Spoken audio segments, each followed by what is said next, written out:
All right. So, welcome everybody.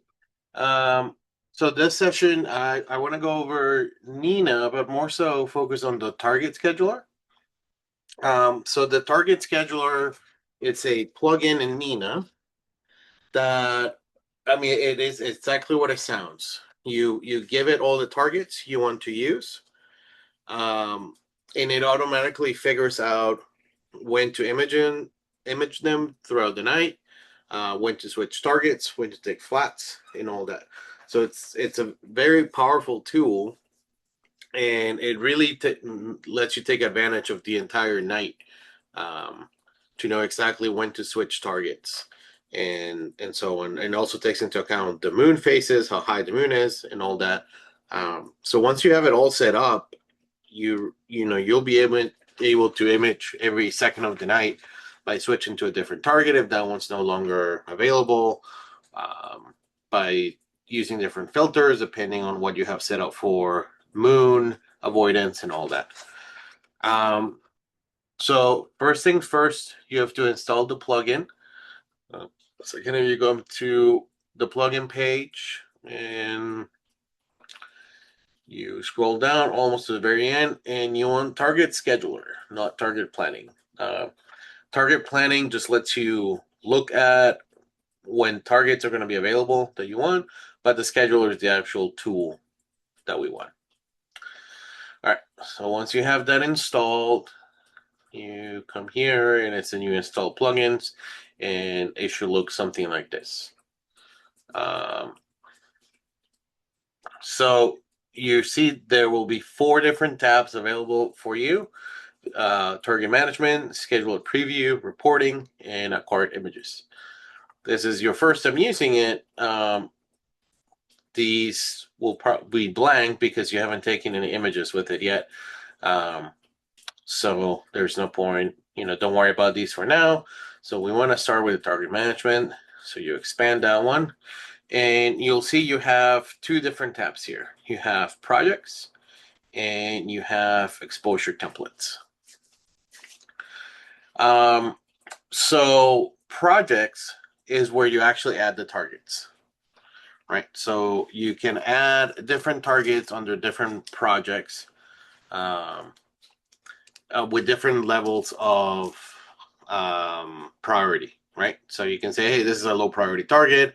If there's not much going on, go to this target.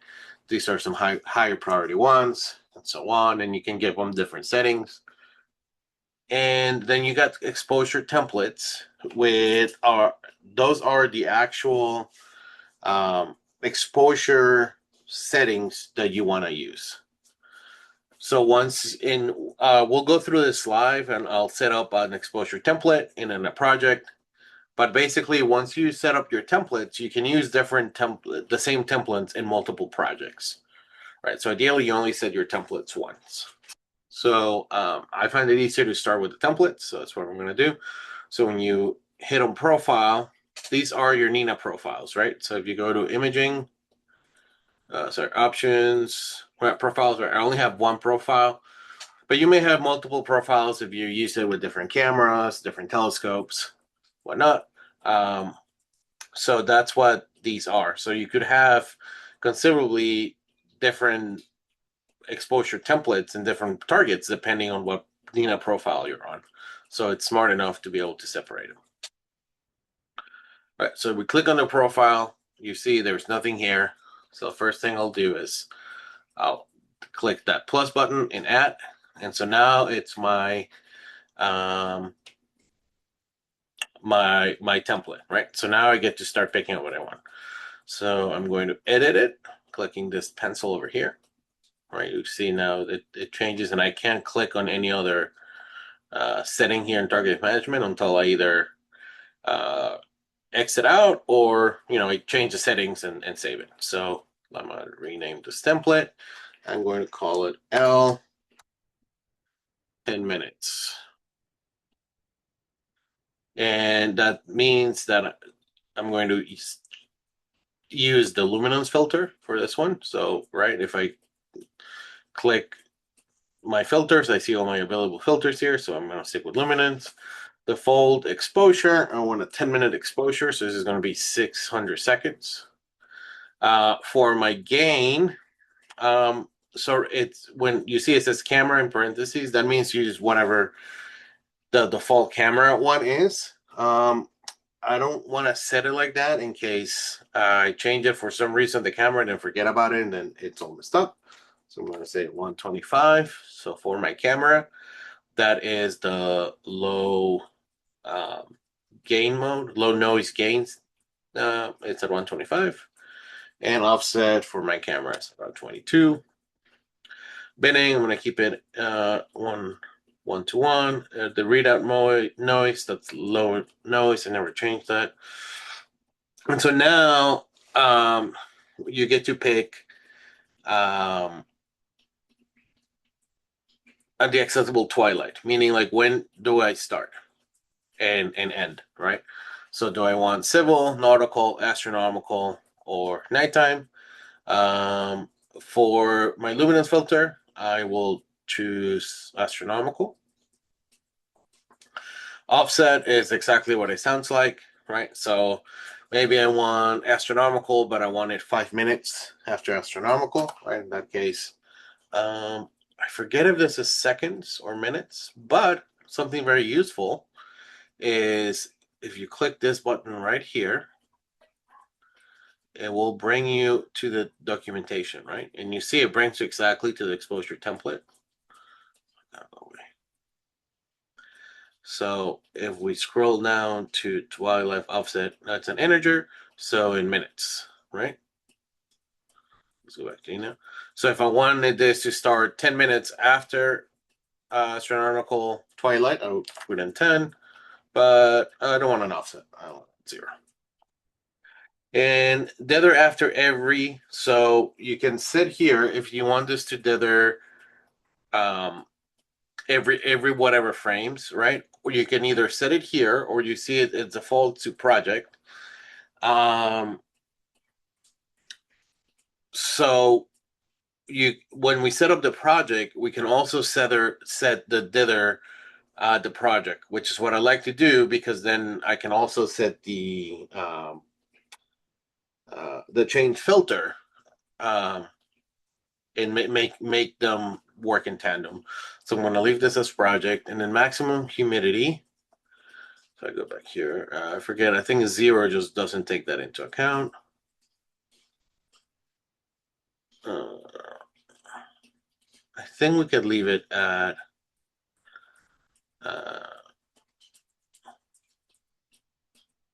yeah, the value of 0 disables this behavior. So I don't want to take humidity into account, so I'm going to leave that at 0. But if you were worried and you wanted to say, hey, I don't want it to image if the humidity is higher than 50%, you could set up 50 here. All right. And now the fun one, it's moon avoidance, right? So for luminance, so I'm going to turn this on. Yeah. And actually what I want for luminance is I got to turn the relaxation scale to 1. And what I want to set up is moon must be down. So it's kind of going to ignore all of this, and I'll go over these here in a minute. But essentially what this is going to do by saying moon must be down is that it's not going to image if the moon is up. It's not going to image with the luminance filter, which is what I want, right? And with the moon luminance filter, it'll just be a lot of light pollution. And just to make sure it doesn't do it, I don't always trust the buttons. I'm just going to put in larger values here. That's good enough. All right. So this will ensure that no matter what, is not going to image with the luminance filter unless the moon is down. Okay. So when I set up a target and I said I want to take 10-minute luminance, I'm just going to choose this exposure template that is set up for a 10-minute luminance exposure. So now I click save, and you see here now I have my first exposure template. Okay. Now let's say I want to set it for my red filter, which is going to have the same settings, a 10-minute, starting at astronomical, and since it's RGB, I also want to image when the moon is down. So rather than creating it again, what I can do is, let's see if I can do this right. I can copy it. And then if I go here, yeah, copy and then paste. So, right. So now all I have to do is I'm going to change this to red. Make this is R. And voila. Now I have a red exposure template for 10 minutes. I come back here. I'm going to copy this again, paste it once again. And I'm going to change this for a green filter. Okay. And I'm going to do this for, sorry. But if you click on the profile name is where it shows you the different templates you have. So I'm going to click copy the green, paste it again, edit it, and choose blue.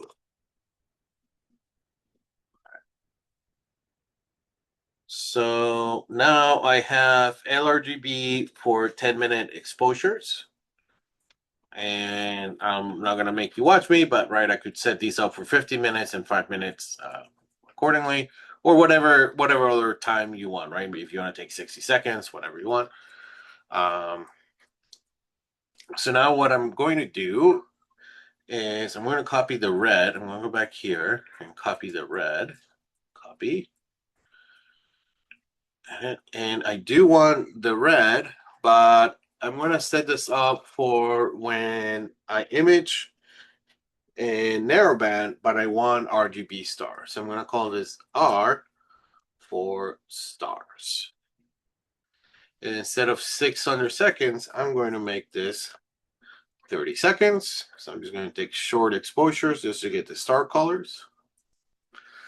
Since I'm just shooting for stars, I can actually start this at nautical twilight rather than astronomical. I can start a little bit early. I'm going to keep this at 00 here. And then for moon avoidance, right, I don't need to image when the moon is down since I'm just imaging for star color. So I can be a little bit more cavalier here. And I'm going to set up these settings like this. And I'm going to go over what these are in a minute. But all right, so now I have a template for shooting 30-second exposures with the red filter if I want to use it to capture star colors for when I shoot narrowband, right? So I'm going to do the same thing I did before. I'm going to copy and paste it and do it for the green filter. Green, save, and rinse and repeat. Copy, paste. And I'm going to do it for blue. All right. So now I have LRGB exposures to take long 10-minute exposures, and I have RGB exposures to take short 30-second exposures that are mainly going to use for star color. Okay. And then I'm going to add now 3 other ones for narrowband, right? So I'm going to take this one. It doesn't matter. I'm going to take one of the 10-minute ones, red, paste, right? This here copies it, and then I paste it. And I'm going to edit it, and I'm going to start this with sulfur. So S2, 10 minutes. The filter is going to be S2. Again, because it's narrowband, I can start this at nautical. Okay. And now moon setting. So now let's go over what those are. So again, if I click on the button here, it'll bring me to the help and moon avoidance. Let's see if there is a spreadsheet. Oh, they made it into this now. Great. All right. Oh, hold on. There is a spreadsheet I'm trying to get to.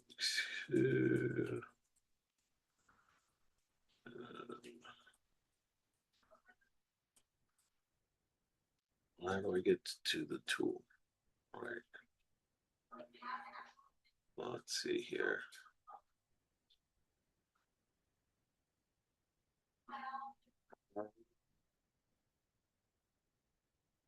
Give me 1 second. I will find this tool.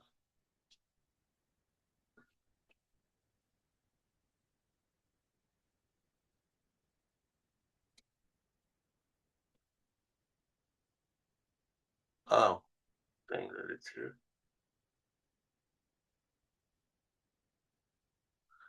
So,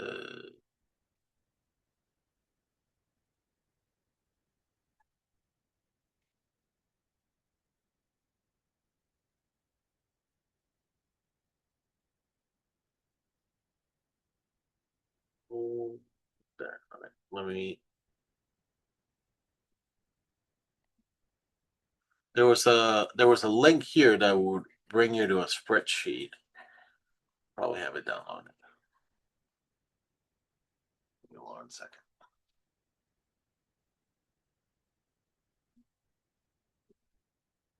Ah, okay. All right. All right. So I found what I was looking for. So let me now change screens. Apologies for that. Sharing. I'm gonna stop sharing this screen, and now I will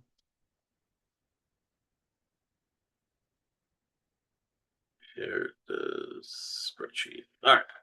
So there used apparently it's in Nina now. I wasn't seeing it, but there used to be basically this spreadsheet, right? This is the moon avoidance. This is what these parameters are, right? So we're looking at separation, which they are saying is the distance parameter for classic moon avoidance. So basically, how far away your target has to be from the moon, right? So the and so you can see here by over days, right? If you want this to be 120 degrees away, you can see how um, the angle is changing over over a month, right? So when you choose 120, you're saying that uh, halfway through your month, right? So a full moon, it would be 120 degrees away, and right, new moon would be, you know, 50, almost 57 degrees away, which won't matter because it's a new moon. But that's what the graph is telling you, right? So the separation is how far away in degrees does your target need to be away from the moon when it's a full moon, right? So over here. And then before and after, it kind of tapers off, right? So if I want to be more aggressive, right? So say 60.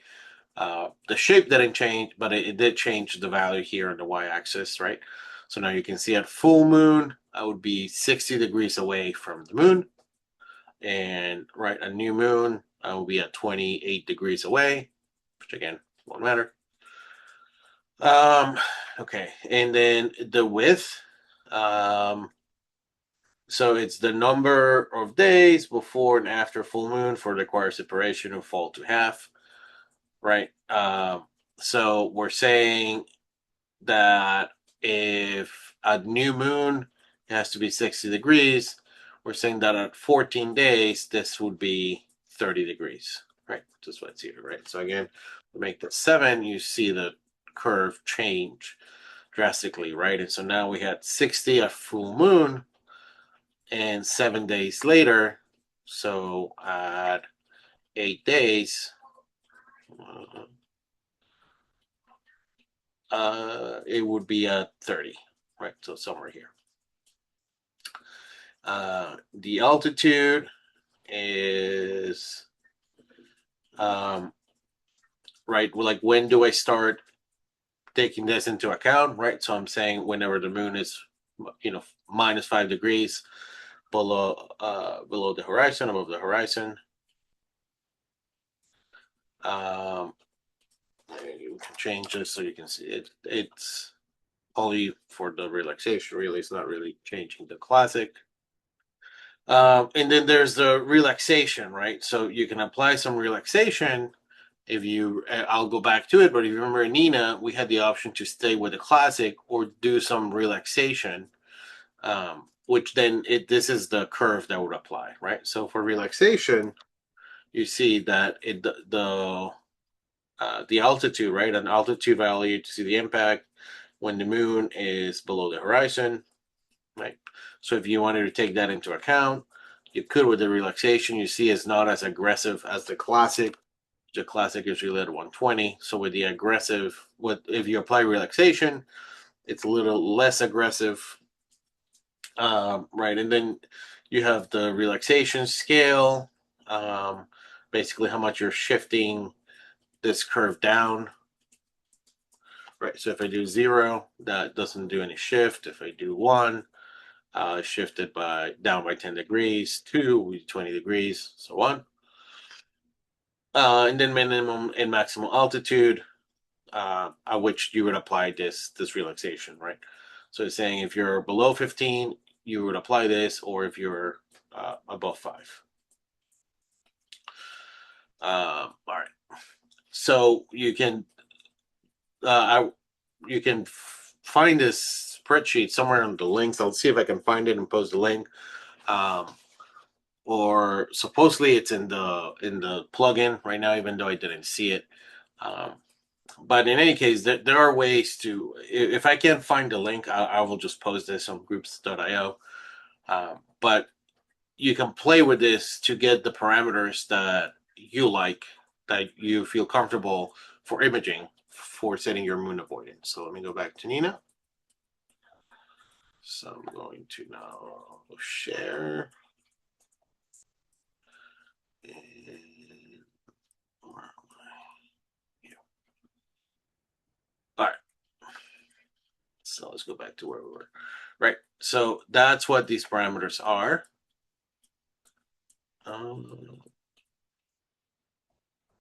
Yeah. So I didn't say what I had said this to. So this was S2. Nope. S2 here.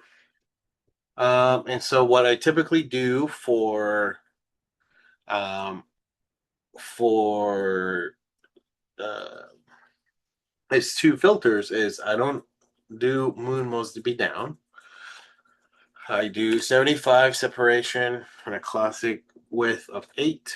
I apply a relaxation of 3, meaning it's shifting the curve down by 30 degrees, and 15.5 is fine.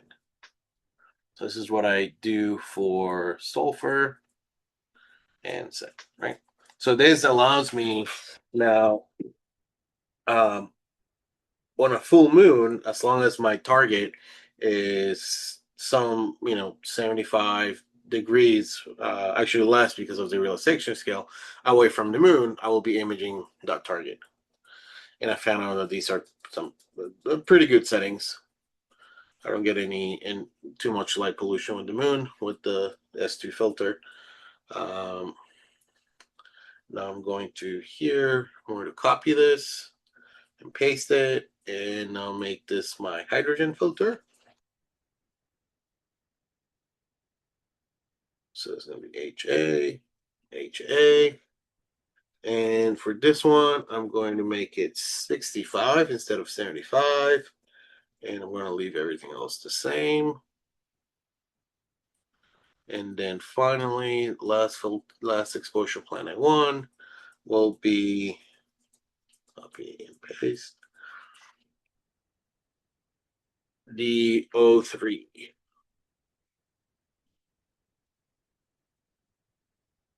So I'm setting this for O3. And for O3, I do want moon must be down because it is very, very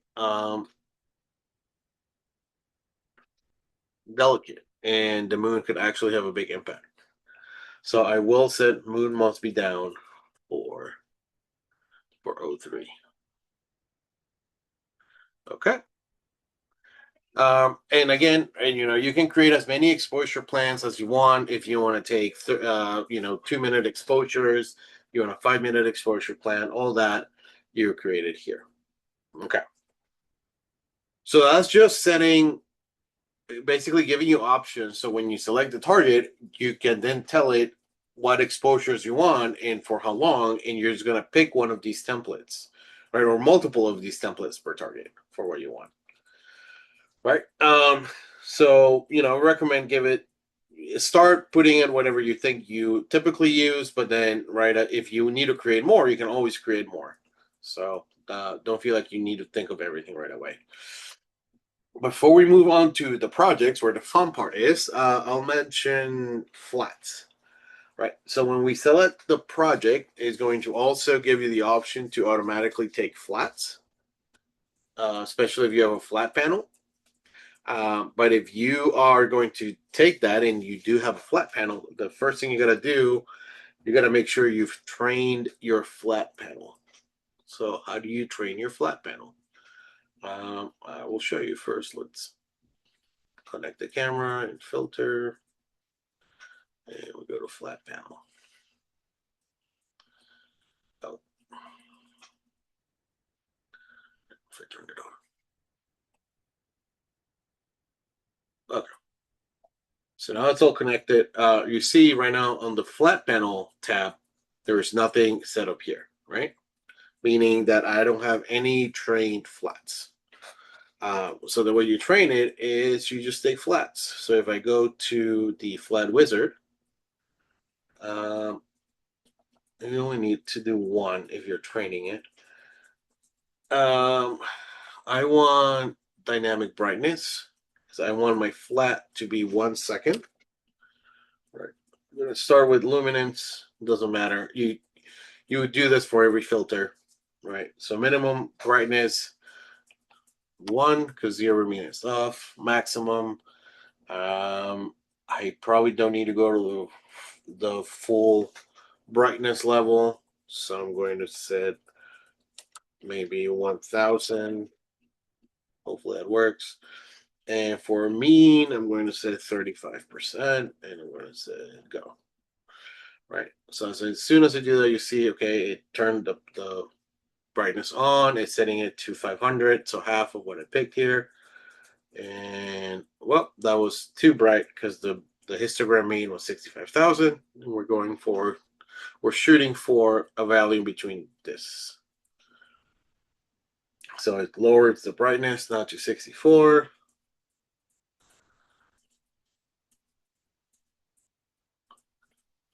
But now it was 61, still too bright. Getting there. 16, that'll probably do it. Nope, that was too low. All right, 22, so we're within the tolerance range. So it's taking one flat.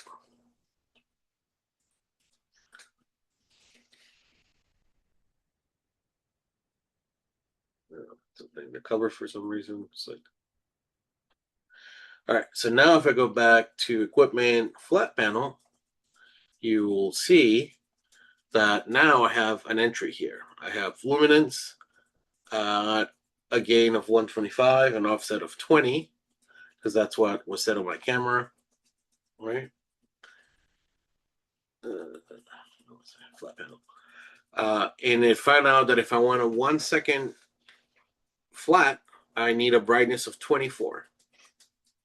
Right. So now my flat panel is trained, my flats are trained that whenever I take luminance with this gain and this offset for 1 second, it's going to automatically set the brightness of my flat panel to 24 and then take as many luminance flats as I want.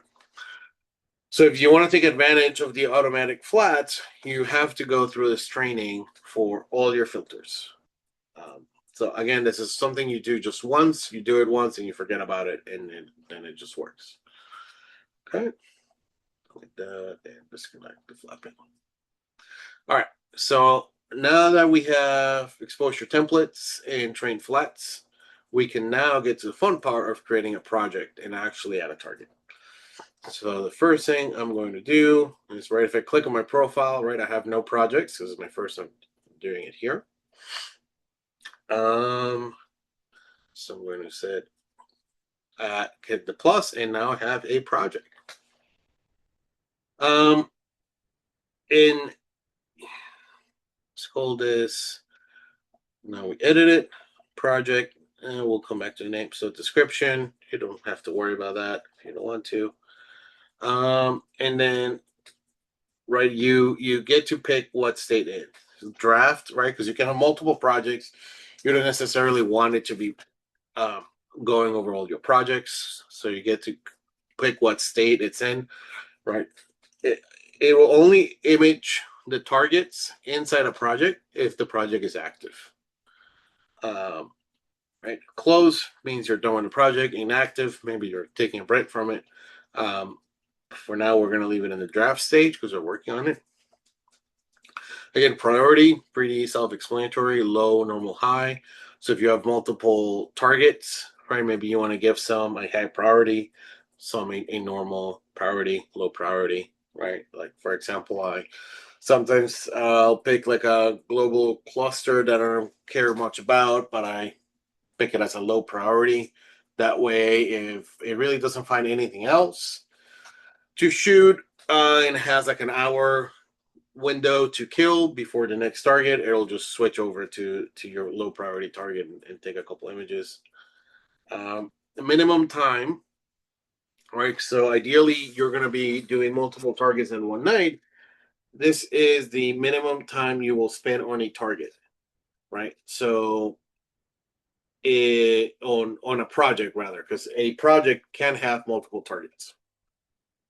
So for this project, it's saying if any of the targets here are not going to be available for more than 30 minutes, for at least 30 minutes, it's not going to bother choosing this project, right? So you see your options are in increments of 30, 5, 10 minutes, 20 minutes, 30 minutes, right?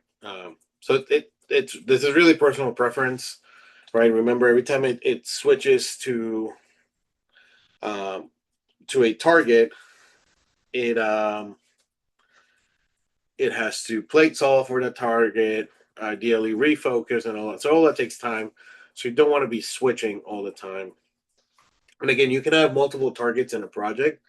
What I like to do is I like to do one target per project, unless it's a mosaic, right? If it's a mosaic, then you can have. It makes sense to have multiple targets, and the multiple targets are just going to be different frames of your mosaic. Um, So as I'm setting this up in my mind, I'm setting one target per project, which is what I'm doing here. Right. So I'm going to set minimum time 30 minutes, minimum altitude. I don't want to image if it's below 30 degrees. So I'm going to set that.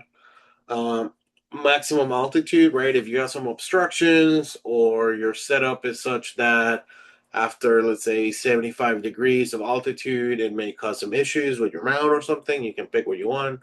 I thankfully don't have any of that, so I'm going to keep that as off. Custom horizon.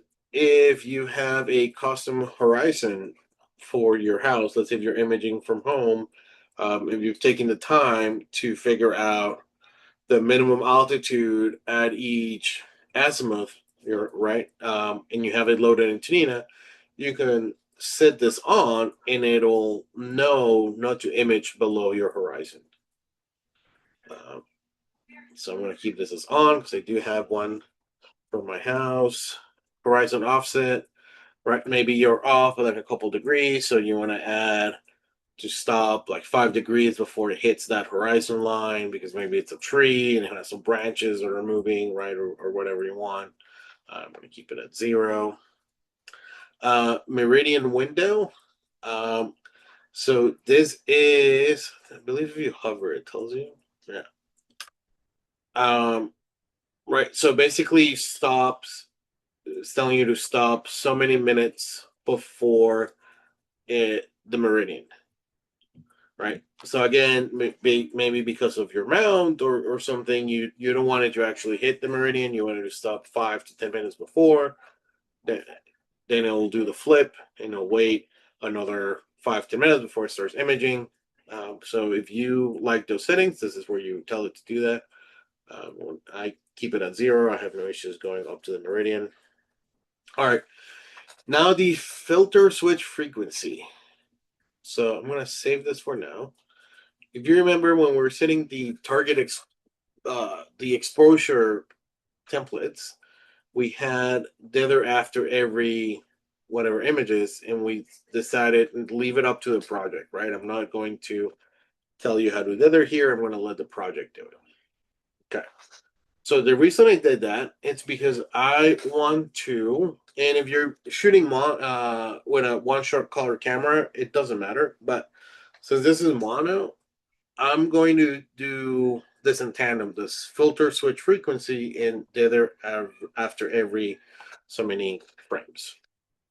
The reason I'm doing that is because, so let's say I pick 2 here, and when I choose the exposure for this target, for this project, I'm going to choose LRGB. So on a good night, when based on moon avoidance and altitude, it determines that it can shoot all 4 filters, what it's going to do is going to shoot 2 L's, then 2 R's, 2 G's, 2 B's. 2 L's, 2 R, 2 G's, 2 B, and keep doing that. And now I want to dither and I want to be smart with my dithering. Like, let's say if I want to dither, I'll say every 2 exposures. And the reason I'll do this is because if it's going to switch filters after 2, I might as well just dither while it's switching filters, right? Because I have filter offset, so it's not going to refocus, but it'll move the focuser when it switches filter to the predetermined offset. It'll be some settling time. So while it's doing all of that, I might as well dither, right? So I want my filter frequency to be a number that I can divide by the dither after every, just to save me that little bit of time, right? So maybe so I want this to be a multiple of dither after every. So maybe I can choose 4. So do for L's, for R, for G's, for B's, for L's, for R, for G's, for B's, so on, and it'll just dither after every other frame. But it'll also dither after before switching filters because they're multiples of each other. So I'm saving a little bit of time that way. So I'm going to leave it like this, 4 and 2. Again, up to you. Maybe with 10-minute images, I really should dither after every one just to be safe. But it's up to you how often you want to dither, how often you want to switch filters. Again, if you're doing this with a one shot, it doesn't matter. I suppose, right? Because you're not switching filters, so you just leave it at 0. Or maybe you are, right? If you're doing monochrome and are full color versus some dual narrowband filter. But in any case, I recommend you do these as multiples of each other, right? Don't set dither after 3 and switch filter after 4 because you'll waste time that you didn't have to here. Okay. Smart exposure selection.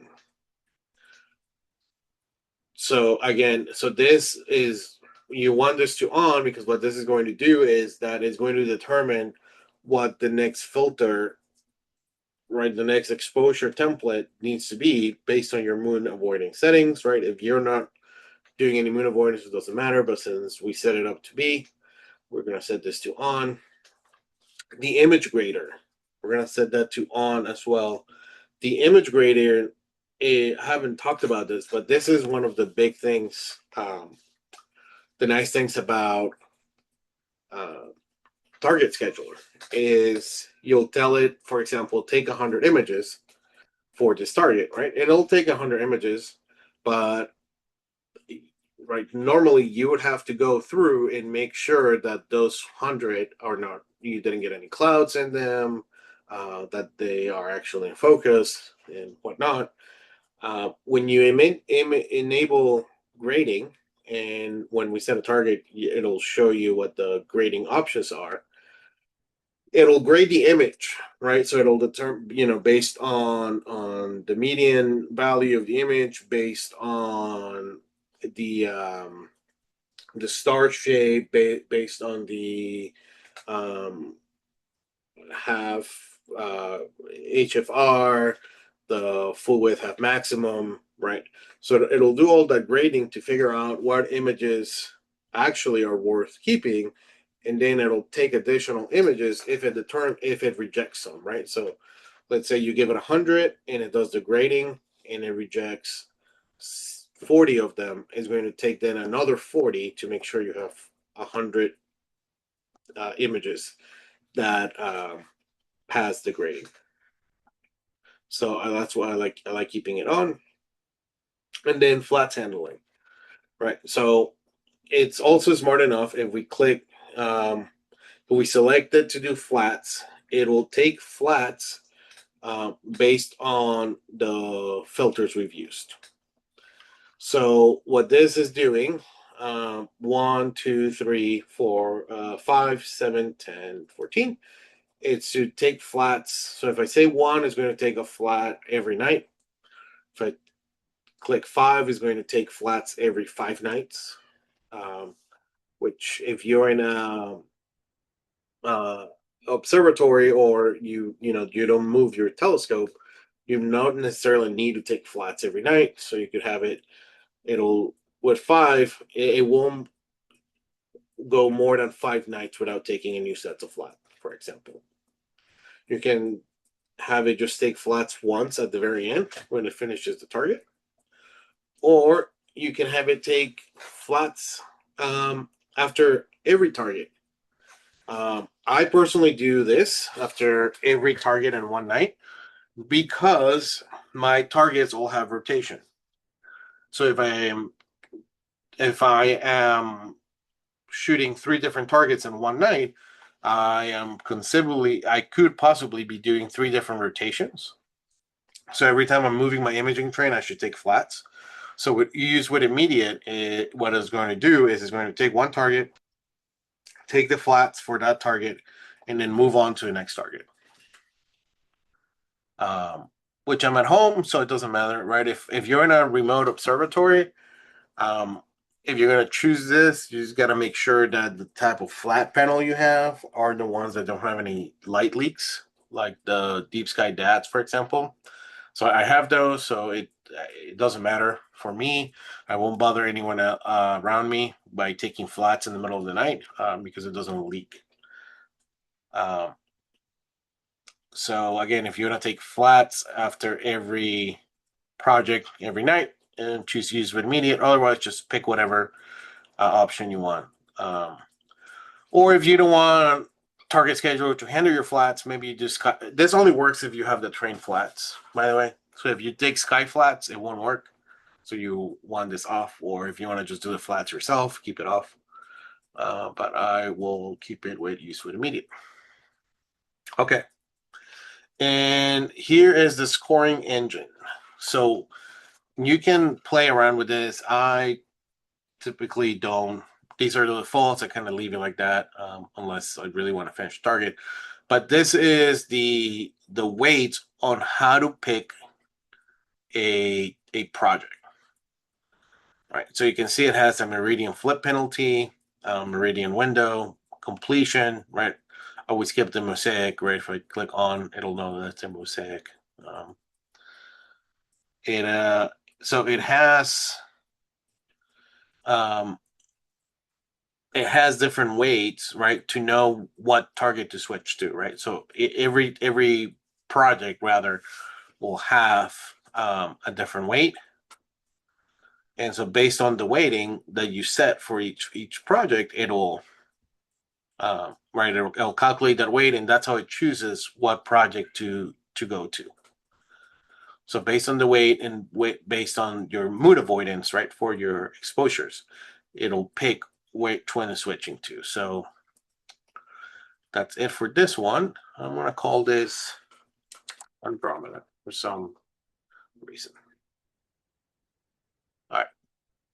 So notice that we've picked some settings on basically when to switch to this project that I'm going to call Andromeda, but I actually haven't told it what to shoot. It just knows when to switch to this project and when to shoot it, but it doesn't actually know what to shoot. So that's what we got to do next. We got to add a target.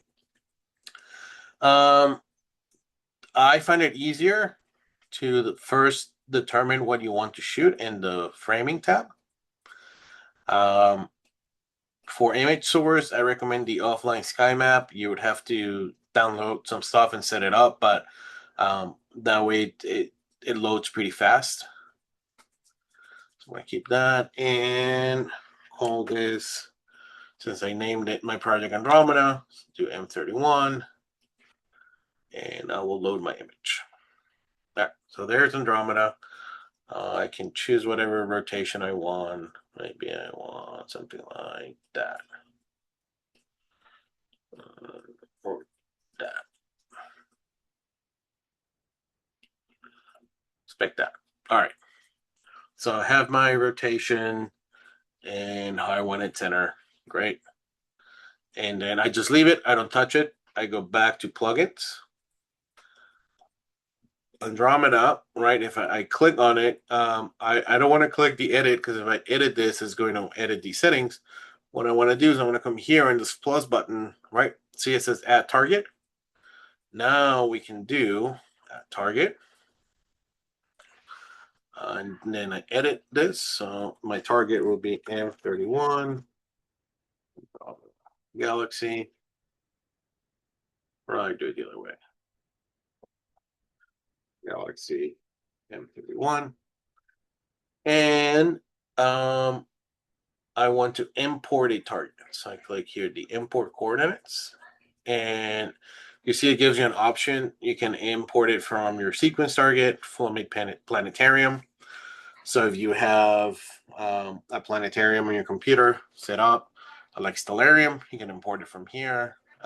I just like doing it from Tina itself. So I'm going to click Framing Assistant. And you see it automatically loaded the same coordinates that I had here and the same rotation, 165, 165. Right? So now I have my target. Great. Now is where I get to pick what filters and what exposures I want from my exposure templates. So I would click here, LRGB, and I want HA, right? So now I would do R, G, B, HA. All right, so now I get to tell it how many images I want for each one.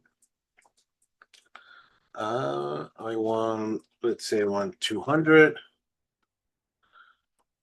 100, or rather 300 here,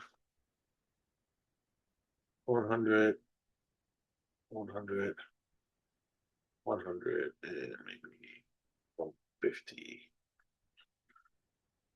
All right. And then I click save.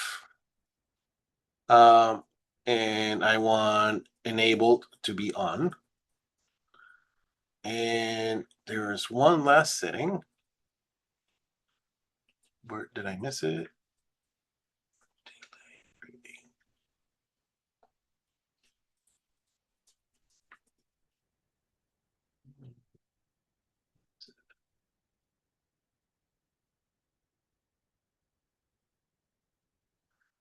Let me see if I can find it. It's inactive. So right, if I do want it to start using this target, I would switch to active. Notice the check mark went to green instead of red as it was before. Um, So the profile too, you can have some settings on the profile. I think that's what I was missing. Yeah. So, all right, how did I get there? So if I click on the profile name, shows me there's this gear icon next to my profile name. I click on that, and so this means that this will apply to everything. Okay. So well, let's see. What do we have here? Um, Log level. I don't mess with that. The park on wait. Um, what this does is if it finishes on one target and is going to go to the other target, but there's no immediate target available, so it has to wait. So let's say it has to wait um, 30 minutes or an hour. You can tell it to just go and park the telescope rather than stay at its current location and tracking. The exposure count throttle, we have it here. It basically, if you don't do image grading, it'll take 25% additional images to make sure that you have more images. The delete acquired images, this isn't deleting the actual images, it's deleting the record once a target is done. So if you're done with a project, it will delete the record of that project. And I'll show that in a minute, like what the record looks like. It doesn't actually delete images. Even when you do the image grading, it just moves the images to another folder. It doesn't actually delete them. Enable slew and center. That's pretty self-explanatory. Enable stopping humidity. I set that as off, basically saying if it's some humidity level, don't shoot. Enable completion reset. Again, you can I can just tell it to reset the progress on all my targets, and I'll basically be starting again. Grading preferences. Now you get to pick what you want it to grade on, with RMS, star count, HFR, full width of maximum, right? So you get to pick your settings here, eccentricity, right, and what weighting you want to give all the grading. So you can play around with these settings, see what makes sense to you. But then it has a delay grading. You can set it to off. I like to keep it at 80%. Basically, what it's going to do is going to wait until you have 80% of your exposure staking to do the grading.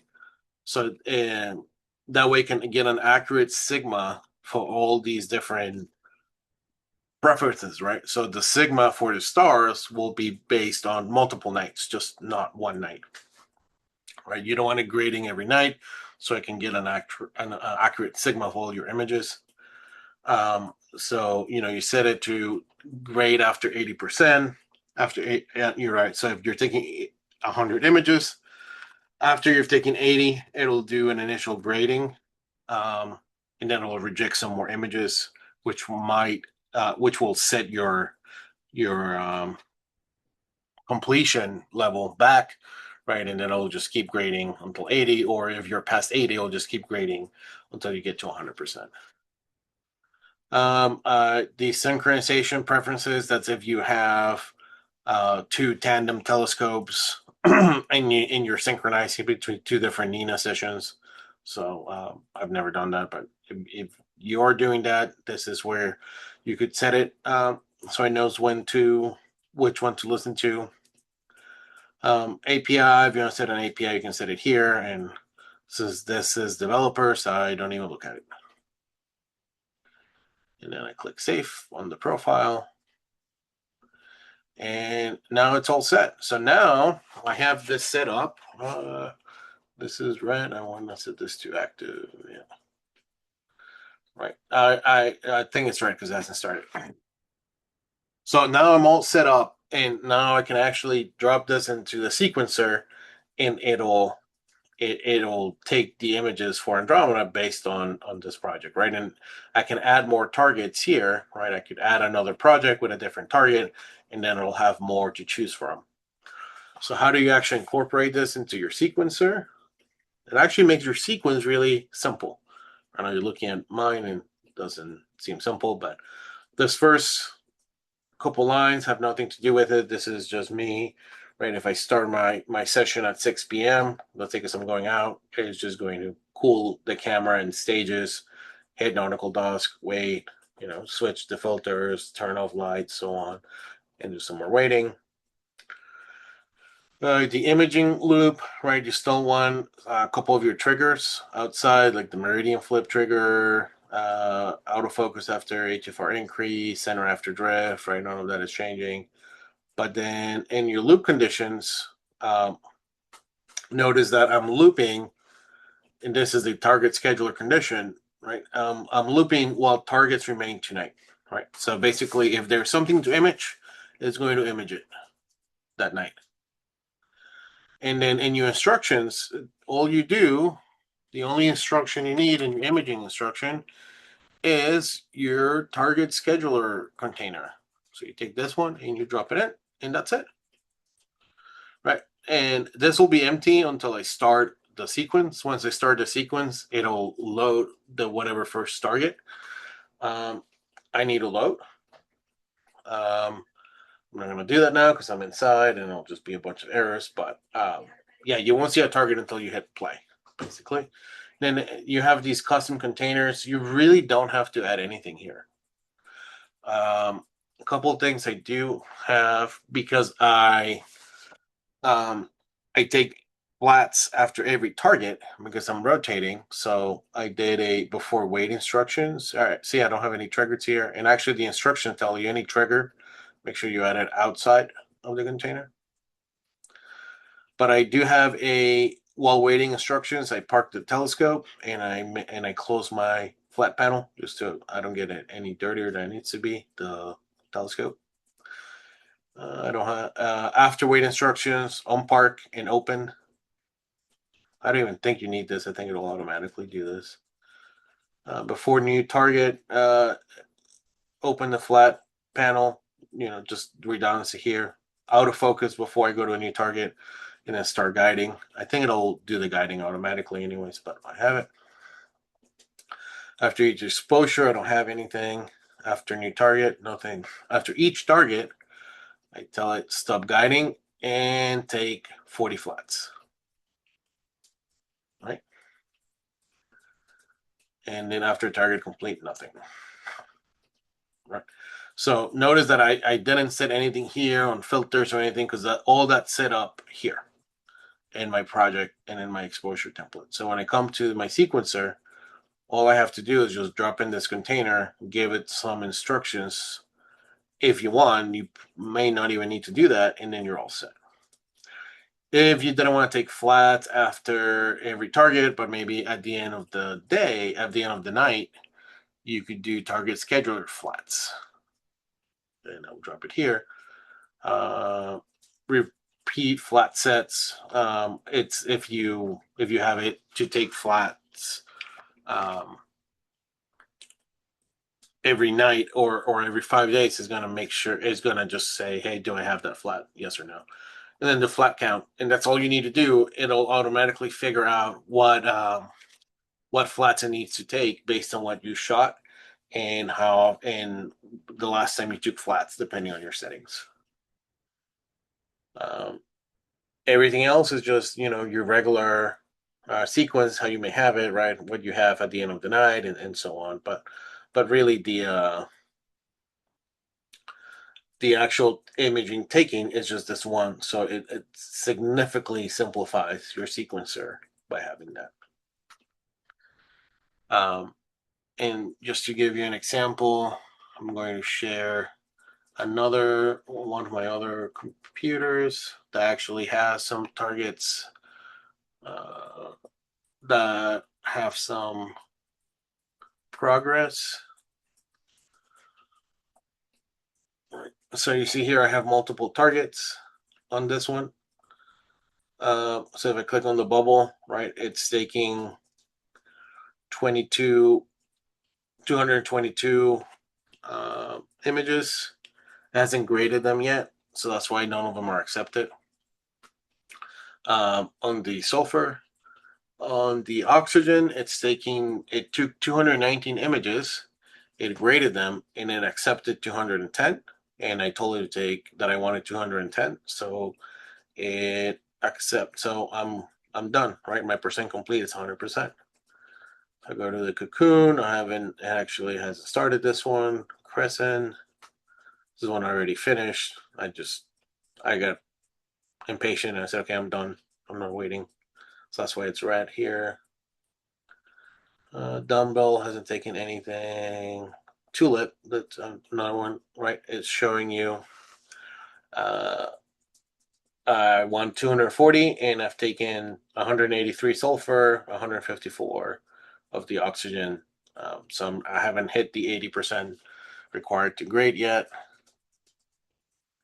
All right, the scheduled preview. If you want to see what it's going to do in one night, you can choose a profile and then click run, right? So I have it starting at August 11th, so today at 1 p.m. Show me what you're going to do on that profile. So if I click run, I was going to say, hey, I'm going to start with a Tulip Nebula until about 12 a.m. Then it's going to switch to the Iris Nebula tonight for about an hour. Then it's going to go back to the Tulip Nebula for another 3 hours. And then going back to and at this point, the Tulip Nebula is probably set. So then it's going to switch back to the Iris Nebula. And at 5:55, it's probably set again. So then it's going to switch to the Bubble Nebula and image that until 6:25. So you'll see that it'll just keep going back and forth, and I won't act. And you could tweak around with the settings to maybe not change as much, but here it's switching because of the moon. Here it's starting on the Tulip because it's starting at astronomical light. So it's going to, right, and then the moon is going to be low enough that it can actually do LRGB on Iris. But then the Iris is up and it can, right. So it's essentially going to make sure that I'm imaging throughout the entire night and not losing even a second of imaging time. You can click on details and it's going to show you, right, as the filter is going to do, the moon avoidance score is, and so on overnight. So Ira is going to do moon avoidance score of 1, and then see the target sets at 558. So that's why it's going to switch to the bubble to make sure I have at least 30 minutes of the bubble at the end of the night. And basically, I'm just going to go all the way to 6:25 a.m. 6:26. So if you want to see what it's going to do in the night, you can choose the scheduler. Again, and it gives you a warning. It's not exact, right? Because this is not taking into account how long it takes you to Lewin center. It's not taking into account how long it takes your focusing issues and any of that. But it gives you a rough idea of what it's going to do in one night. Then you have the reporting. After you're taking some images, you can actually pick a profile. Let's say pick a project, a target in that project, and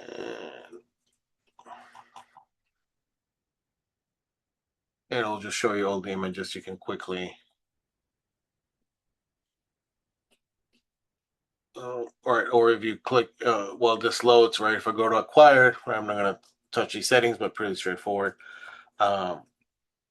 You can actually see everything I've taken, whether it's graded it, if it's accepted it, or if it's pending grading. But you can see it's giving you information on each frame that you've taken. Number of stars, HFR. That was the reporting. HFR, full width at maximum eccentricity. And if it rejects something, it's going to tell you why it rejected it here. I think in the last 2 days, it hasn't rejected anything, and everything is pending. So, but it will tell you if it's rejecting it because of the stars or the HFR or for whatever reason. It'll tell you here. And in the reporting, it's nice because it actually gives you a little preview of the image. And again, it's basically the same thing as the the acquired images, but with the little preview. All right. I think that's it for target scheduler. Covered that very quickly. Try to stay within an hour. So I hope it was useful, and I guess let me know if you have any questions here before we hang up.